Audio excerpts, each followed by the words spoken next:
Hello বন্ধুরা, তাহলে এখান থেকে ব্লগটা শুরু করলাম। আজকে সরস্বতী পুজো, তোমাদের সকলকে শুভেচ্ছা রইল।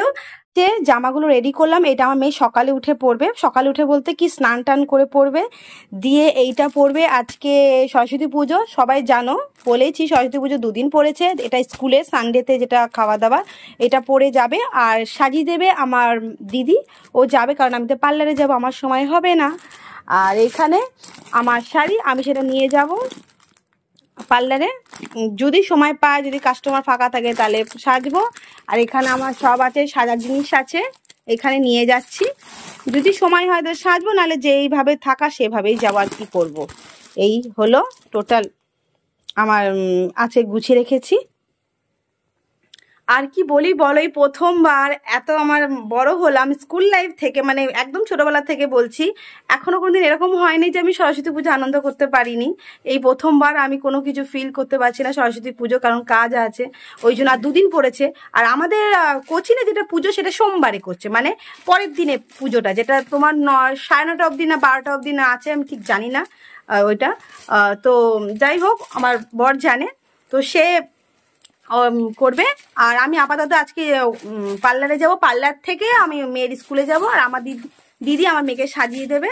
এই রেডি হব, স্নান করবো, রান্না টুকটাক করেছি। আর মা আছে, মা রান্না করে দেবে ওই জন্য। আর আমি এমনি ভাত যাবতীয় ভাজাভুজি করে গেছি।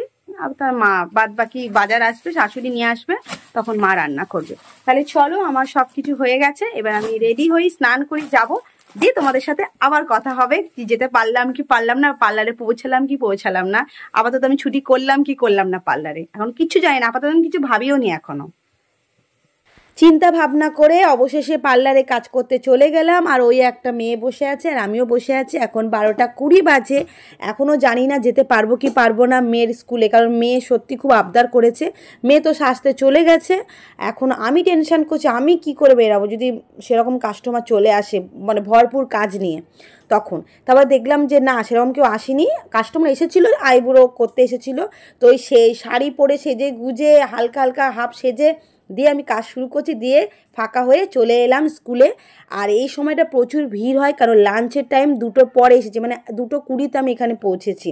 প্রচুর ভিড়, দিয়ে তারপরে এসেছি দোতলায়, লাইন দিয়ে দোতলায় আসতে হবে, দোতলা থেকে আরেকটা ঘরে পাঠাবে। আমরা সবাই বসলাম, আবার ডাকবে খাবার জন্য, ওই ছাদে যেতে হবে। এই ঘরটা তো বসলাম, সেটা তোমাদের প্রথমেই বলে দিলাম এর আগে এতে ক্লিপে। দিয়ে তারপরে সবাই বসে একটু চুলটুল আমরা ঠিক করে নিলাম, দিয়ে মেয়েও দেখো সামনে বসে আছে। এবার এরপরে খাবারের জায়গায় আমরা যেতে পারবো। এই যে খাবারটা, এই খাওয়াই স্কুলে ভালো খাওয়াই কিন্তু। তাহলে বলো ভিডিওটা কেমন হয়েছে, আর খাওয়া দাওয়ার প্লেটটাও কেমন লাগলো।